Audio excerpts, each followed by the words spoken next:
Baik, selamat pagi semua. Baik, Pak. Terima kasih kalian sudah hadir dalam pembelajaran ini. Tapi saya coba cek dulu apakah memang semuanya hadir ya. Nah, ada satu nggak hadir. Siapa ini? Clara, Pak. Oh, Clara. Kenapa Clara? Sakit, Pak. Oh, sakit. Baik, kita doakan Clara supaya cepat sembuh ya. Amin. Oke, semuanya yang hadir sehat kan? Sehat, Pak. Oke, baik. Kita minta dulu dengan doa pembelajaran kita hari ini. Ayo, silakan siapa yang ingin doa dari kelompok dua mungkin.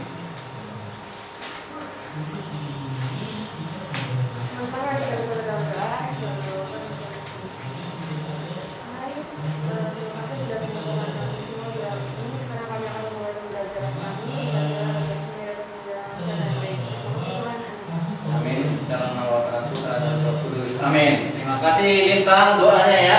Luar biasa. Kita dipimpin doa untuk memasuki pembelajaran kita hari ini ya. Baik, hari ini siapa sebelum saya mau masuk ke materi hari ini, siapa yang minggu lalu masih mengingat tema minggu yang lalu? Tema kita apa? Apa? Kekerasan apa? Ayo. Budaya masih. Oke, bagus. Sudah tetap mengingat apa yang kita sudah pelajari yang lalu ya. Berkaitan dengan pada pembelajaran hari ini, tema kita adalah masalah aborsi. Ada yang tahu aborsi siapa itu? Oke, baik. Nah,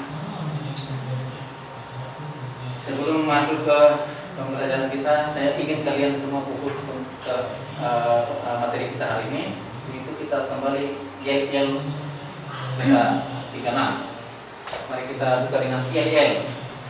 SMA 36, jaya, jaya, jaya. Maju bersama, hebat semua.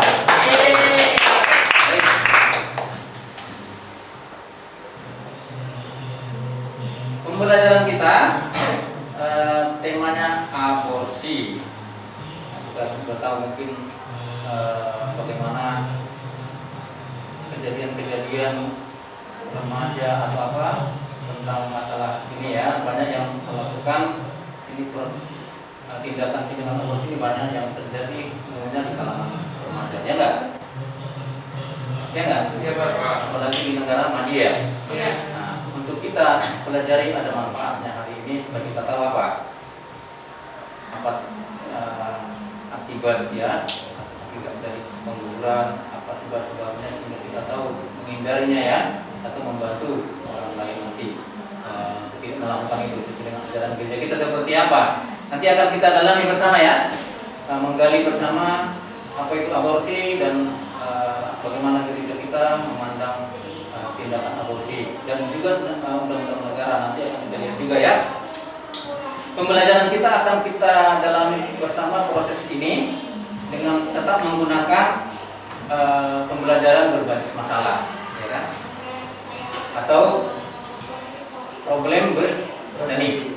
Pembelajaran kita mulai dengan masalah dan kita akan mencari solusi dari masalah yang ada di tengah-tengah kita. Baik, tujuannya, saya berikan tujuan. Sebelum kita melangkah, kita harus tahu dulu tujuan ya kan? Ya. Ya.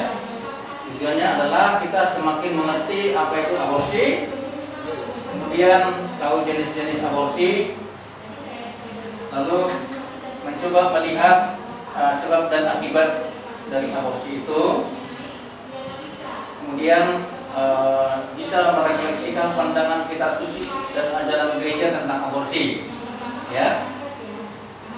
Lalu menjelaskan undang-undang negara terkait dengan aborsi.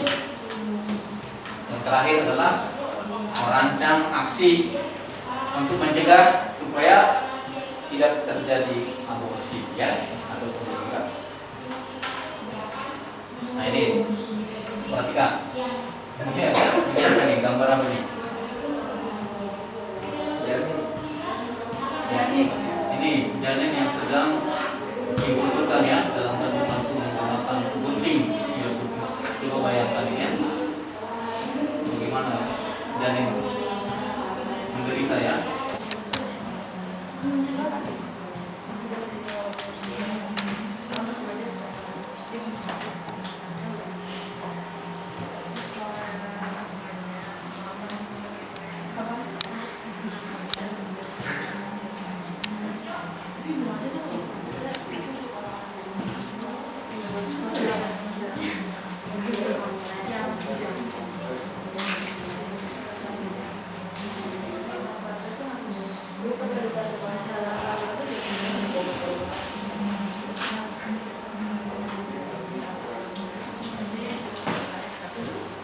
Sudah?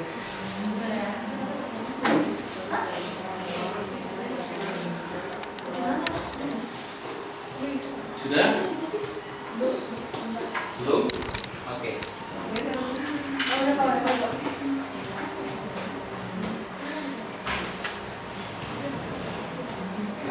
Kalau ada kesulitan bisa ditanyakan ya. Kalau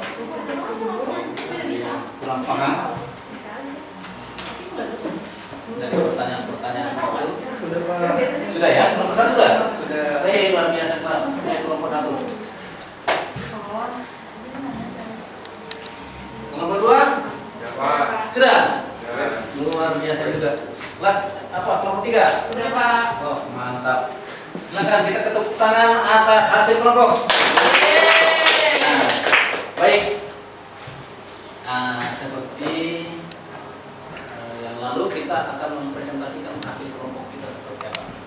Baik, kelompok 1 sudah siap untuk maju? Siap. Nah, silakan kelompok 3. Silakan. Yang juga ya. Tolong menyimak dan memberikan tanggapan ya. Oke. Silakan kelompok 3. Selamat pagi teman-teman dan Kalubis. Hari ini kami dari kelompok 1 akan mempresentasikan hasil diskusi kami tentang aborsi. Yang pertama, apa itu aborsi? Aborsi adalah kegiatan yang dilakukan dengan pengguguran kandungan. Allah telah mempercayakan pelayanan mulia melestarikan hidup kepada manusia untuk dijalankan dengan cara yang layak baginya. Maka kehidupan sejak saat pembuahan harus dilindungi dengan sangat cermat. Pengguguran dan pembunuhan anak merupakan tindak kejahatan yang berdampak. Ya kan? Bahwa bayi di dalam kandungan itu adalah anak Allah sendiri, bukan hanya secara biologis, tapi dalam arti iman. Mungkin orang tua secara biologis menjadi ayah dan ibu ya kan, tetapi secara iman anak dalam kandungan juga adalah anak Allah. Paham ya?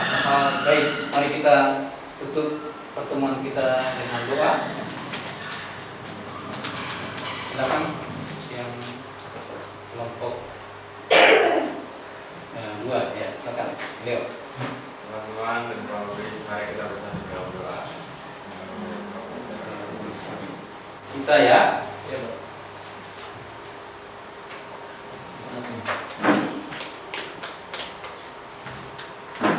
Kita akan menyimpulkan pembelajaran kita tentang tindakan aborsi. Bagaimana tindakan aborsi diatasi sesuai dengan ajaran iman kita.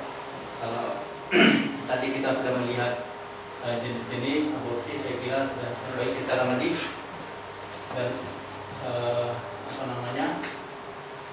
misalnya psikologis ya, kita sudah melihat semuanya. Dan kita juga sudah melihat mana yang diperbolehkan atau masih ditolerir oleh gereja.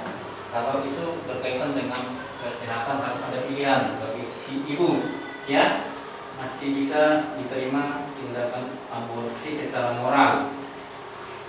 Nah, bagaimana caranya itu saya kira tadi sudah saya sampaikan. Kita harus menjadi teman yang baik bagi orang yang mengalami hal semacam ini, jangan dijauhkan. Yang berikutnya adalah sesuai dengan ajaran iman kita, karena gereja kita menolak, kita suci mengatakan bahwa sejak dalam kandungan kita dipanggil untuk memelihara kehidupan. Kita menjadi orang yang dipercaya oleh Tuhan untuk menjaga kehidupan itu supaya terus berlangsung dengan baik, ya kan? Jangan menjadi pelaku anti kehidupan. Kemudian setelah terjadi aborsi, maka kita harus juga melakukan pendampingan kepada orang yang tersebut supaya dia tidak lagi melakukan hal yang seperti itu, artinya bertobat, ya kan? Bahwa itu tindakan yang salah, jangan diulangi kembali bagi yang sudah apa namanya sempat melakukan hal yang salah ya, tidak dijalani yang benar. Oke, saya kira itu sudah ya, kita sudah mendalami semua dalam proses pembelajaran hari ini. Terima kasih atas semua penemuan dari kelompok, hasil karya kelompok yang sudah mempresentasikan tadi cukup baik ya, sehingga kita bisa memahami apa itu aborsi dan bagaimana gereja kita melarang tindakan aborsi dan bagaimana cara kita untuk mencegah atau mendampingi orang-orang yang sudah sempat melakukan hal itu menjadi teman yang baik supaya dia kembali kepada jalan yang benar. Dan semoga kita juga semakin mengetahui bahwa kita semua oleh Tuhan diberikan panggilan untuk memelihara kehidupan sejak dalam kandungan ya, karena Tuhan memberikan harga yang tinggi kepada setiap orang, terutama sejak dia sudah berada di dalam kandungan. Allah sudah mengenal siapa kita, dan tadi di dalam Lukas dikatakan bahwa manusia itu tinggi di mata Allah. Yesus lahir ke dunia melalui rahim seorang wanita, yaitu Bunda Maria, dan Allah katakan, aku telah menjadikan dia sebagai anak Allah, ya kan? Bahwa bayi di dalam kandungan itu adalah anak Allah sendiri, bukan hanya secara biologis, tapi dalam arti iman. Mungkin orang tua secara biologis menjadi ayah dan ibu, ya kan? Tetapi secara iman, anak dalam kandungan juga adalah anak Allah. Paham ya?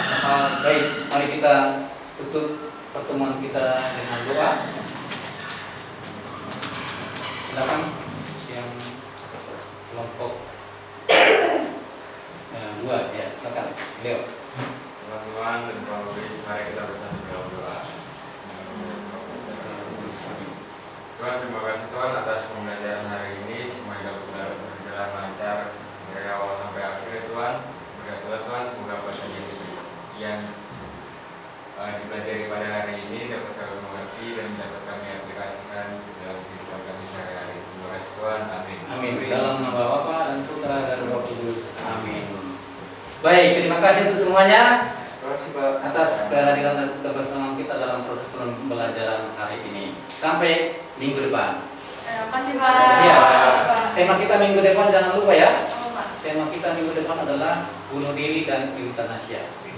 Oke, tolong dipersiapkan ya, sehingga kita bisa masuk dengan lancar pada pembelajaran minggu depan. Silakan, sampai ketemu.